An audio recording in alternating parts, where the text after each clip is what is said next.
Alright guys, it's September. The bass fishing is starting to get a little better, but it's still tough. This is my top 5 baits for how to catch bass in the month of September. Let's get it. Alright guys, September bass fishing. Man, I can't believe we're already starting to go into fall. Summer felt like it was so short, but my first bait that I picked for summer bass fishing is gonna have to be a Topwater Spook. Now, a spook can be fished so many ways, up shallow, out deep. I mean, you really can do anything you want with this bait. The main thing is to make sure you're fishing the right line, the right gear, and the way you work the bait. So let's get into how you work the bait, the rod you need, and the line you need, and the gear ratio reel. Alright guys, so as y'all can see right here, I like to throw it on a bait caster. But first, monofilament line. This is the Suffix Elite, and it's 17 pound clear. I like 17 pounds because it's really strong line, but mono is the big thing. A lot of guys like to fish braid because it doesn't sink. Mono doesn't sink either, and it stretches, unlike braid. And with these treble hooks, you want to have a little bit of forgiveness. And a lot of times when you're working the bait, braid can get all wrapped around this, and it's like hell trying to get it out. But with this regular line, it's awesome and easy to get out if it messes up. Now, I have no particular favorite rod brand I like, but this one I like for topwater. It's a 7.2 medium fast action rod, and it's got a pretty soft tip to it, as y'all can see right there. It's good for handling the spooks and like smaller topwaters like this. Because it's got a little bit of a longer rod, but you can still like give it that nice twitching action and really get a good easy tip bend into the fish. I've got it paired up with a Lew's Kicking Their Bass reel. It's a 7.5 to 1 gear ratio, and I feel like I can really get the fish in with this fast gear ratio. Alright guys, now that we're done with my number 1 bait, number 2 has to be a buzz bait. Again, it's topwater. This time of year, you gotta get out there early in the morning, catch your good limit, throw in a reaction topwater. And I like topwater with braid. Specifically, 30-pound dark green braid. And people have different opinions on what pound braid to throw. I throw 30 because you can go from 6-pound braid to 65-pound or 80-pound braid. 30 is right in that middle. It's thin, it casts far, but it's really, really strong. I've got it paired up with, again, a 7.2 medium action rod, and then a 7.2 SLX, 7.2 gear ratio. And this is the 150 size reel. Nothing too big, but something that has a smaller spool so you can really get more line in faster. And you also want a reel that casts really, really far, so the Shimano's do a great job at that and they don't backlash. Now, to the actual buzz bait itself. I like usually a gold blade, but when it's cloudy, I'm a silver blade. And this is a 1/4 ounce buzz bait. I've got it paired up with this, actually, it's a Big Bites bait. Let me see if I can pull it out for y'all. It's a Big Bites bait trailer. Big Bites baits.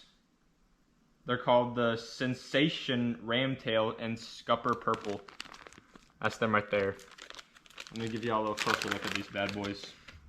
They're basically just kind of like toad looking things.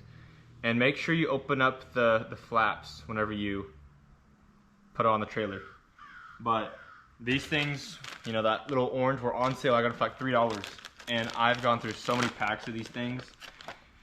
Now with the buzz bait, shallow, grass, rock, I mean, this shallow, it's all I can say about it.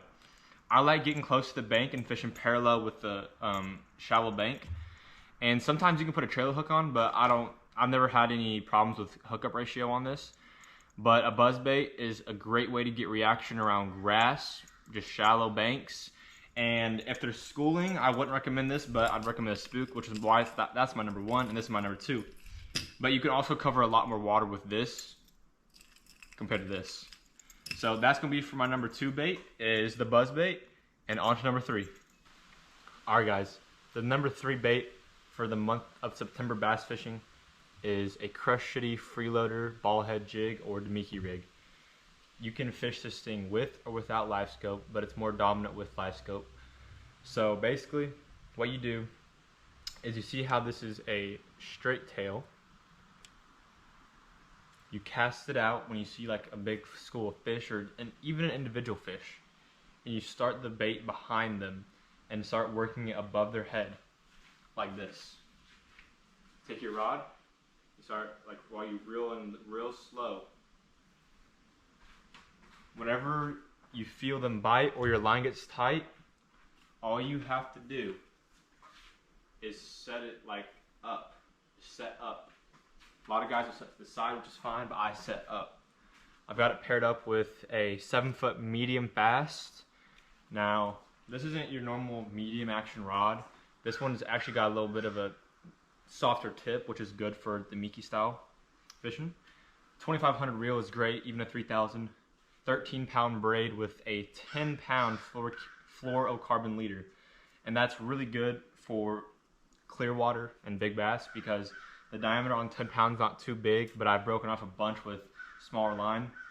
Now you've got guys like Milliken fishing 6-pound test, but he has some crazy hard waters to fish for big smallmouth, and they're so finicky. But with a largemouth, you can get away with 10-pound, in my opinion. I've got it paired up with a 3/16-ounce 90-degree jig head, just in regular, the color, I don't know what you call it, it's just probably just the plain color. And this is the Crush Shitty freeloader. It's in gizzard shad. It's 4.25 inches, and it works really, really good around schooling fish, fish on the bottom, fish in the mid-column, or fish right underneath the surface. Now, if they're not biting it, when you're just twitching it like this, you can start fishing like a jerkbait or a fluke and give it 1, 2, 3 pop, pause, 1, 2, 1, and they'll come up and get it. So that is the number 3 bait for the month of September, a ballhead jig or Damiki rig. All right, the number 4 bait for the month of September is a crankbait. I love crankbait fishing. It is so much fun. You can cover so much water, and you can catch some big bass with it. I like nothing more than a medium-sized bill, and I'm fishing 8 to 14 foot of water with the crankbait. Cast it up on the bank, on preferably rock, and you work it down with the boat. Again, I fish it with a 7.2 medium action rod because this isn't a giant crankbait. You want some length, but you also want some forgiveness and nothing too stiff. Now, I fish it with a 7.51 reel. Some guys fish it with a 6, some guys fish it with an 8. But just keep that nice steady retrieve, just like that. And I fish a crankbait with 12-pound fluorocarbon line. Now, whenever you're fishing a crankbait, you cast it out there, put your rod tip down, and you fish it like this. And when you set the hook very easily, just lean into it. Some guys will go like this, like a texture rig, just reel into it and just go to the side with it very easily. Don't yank it like a texture rig, just set it to the side. But a lot of guys lose fish setting it too hard because it just rips it out their mouth. And this one specifically is a Spro rock crawler, and whatever color you want to fish is fine, but I like a shad with a little bit of orange because it imitates a crawfish and shad. It just all depends on how the fish looks at it. If it's looking at from the top like this, it's a shad. If it's falling from behind, it's a crawfish. It's an all-around great color. Depending on what lake you're at, preferably is what I fish is a highland reservoir. There's a mix of everything. That's why I do this.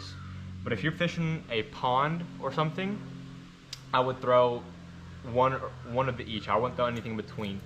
Now, if the wind is blowing like crazy, I'll start off with this. And if I'm not getting bit, I will throw a crawfish, which is brownish red or orange, and then I'd switch it up to a shad, and one of the two will get bit.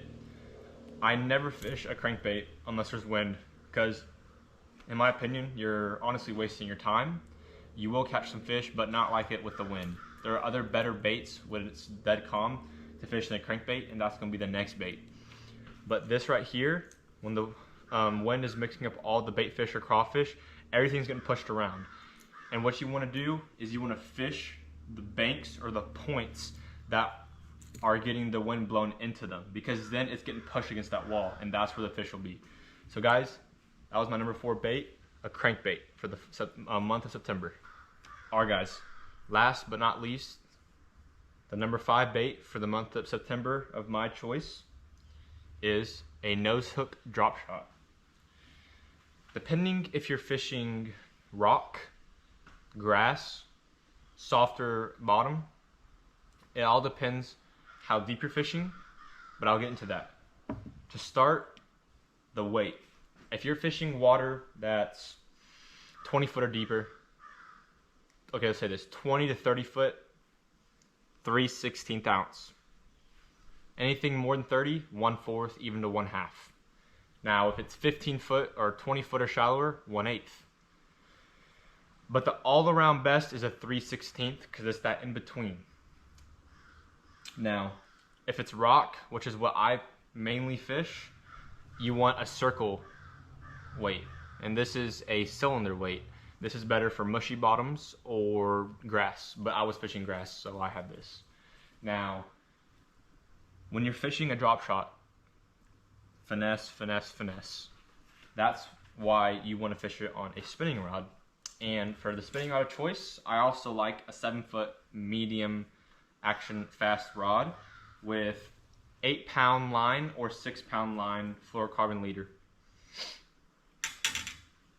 Robo-worm is by far my favorite worm to throw on a drop shot. Now the color worm I like to throw, it's called M3 or something like that. It's purple and then brown. It's basically like PB&J is what it is. But guys like More Than Dawn, Aaron's Magic, all of that good stuff. It really doesn't matter what color worm you're throwing if they're that close. I don't think fish cares much. It mainly depends on the color of the water.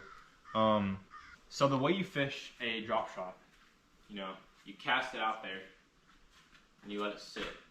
You want a little bit of slack in your line, but just enough to where you can feel the bite.